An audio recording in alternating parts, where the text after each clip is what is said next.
তখনও ঘুমে নগরীর অধিকাংশ মানুষ। অন্ধকার ভেদ করে ফুটছে ভোরের আলো, কিন্তু জীবনযুদ্ধের অন্ধকার ঘোচাতে পারেনি এই মানুষগুলো। তাই তো কাকডাকা ভোরে ছুটে এসেছে জীবিকার সন্ধানে, বিক্রি হতে মানুষ কেনাবেচার হাটে।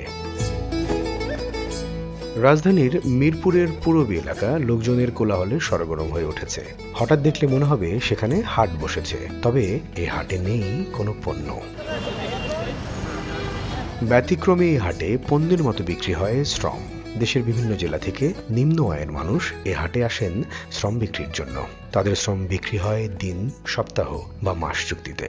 কাজ তো মনে করেন ডেইলি হয় না, সপ্তাহে দেখা গেছে 2-3 দিন কাজ হয়। যেই টাকা পারিশ্রমিক পাই ওই টাকা দিয়ে বাজার চলে না। 200 টাকার মাছ কিনলে একবেলা খাওয়া যায় না, 100 টাকার তরকারি কিনলে একদিন হয় না। বাজারে গেলে ধরেন আধা ঘন্টা খালি ঘুরি, কোন জায়গায় একটু কমে কেনা যায়। শ্রম বিক্রি করতে আসা বেশিরভাগের বাড়ি রংপুর, গাইবান্ধা, নীলফামারী, চাঁপাইনবাবগঞ্জ, কুড়িগ্রাম, দিনাজপুর, নেত্রকোনা, ঠাকুরগাঁও, হবিগঞ্জ ও সুনামগঞ্জ সহ দেশের উত্তর পশ্চিমাঞ্চলের জেলায়।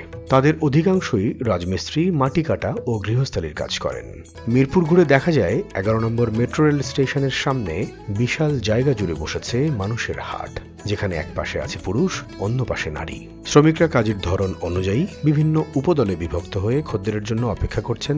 খদ্দের এলে শ্রমিকরা জড়ো হন। মিরপুরের 12 নম্বর থেকে একজন এসেছেন কয়েকজন শ্রমিক নিতে। তিনি জানান, কোনো কাজের জন্য শ্রমিক সংকট হলে এখানে চলে আসেন তিনি। এখানে দুইটা জিনিস আছে, একটা হল কি আমাদের নিট, একটা ওনাদের নিট। ওনাদের নিট দেখে ওনারা কিন্তু এখানে ওনারা জানে যে এইরকম একটা প্লেসে পূরবীতে আমরা এখানে দাঁড়ালে কেউ না কেউ আমাদের হায়ার করে নেবে। তো আমরাও জানি যে আমাদের এখন ক্রাইসিস, লোকে ক্রাইসিস, তো আমরা যদি ওখানে যাই ওখান থেকে পাবো। এখানে যেহেতু ওনাদের নিটটাও পূরণ হচ্ছে, আমাদের নিটটাও পূরণ হচ্ছে। বর্তমান সময়ে অধিকাংশ শ্রমিক রাজমিস্ত্রির কাজ করছেন বলেই জানান তারা। দৈনিক 650 থেকে 800 টাকায় বিক্রি হন নির্মাণ শ্রমিকরা, আর দৈনিক 450 থেকে 600 টাকা চুক্তিতে বিক্রি হন গৃহস্থালী শ্রমিকরা। মাসে 10 থেকে 15,000 টাকা চুক্তিতেও অনেকে কাজ করেন বলে জানান তারা।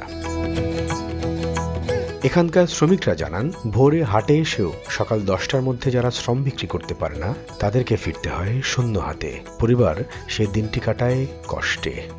একদিন কাজ করলে 3 দিন কাজ করা হয় না। মনে করুন যে না খাইয়াও থাকি, খাইয়াও থাকি, বাঁচতে তো হবে। আলু হচ্ছে 80 টাকা কেজি, মিষ্টি কুমড়ো হচ্ছে 80 টাকা কেজি।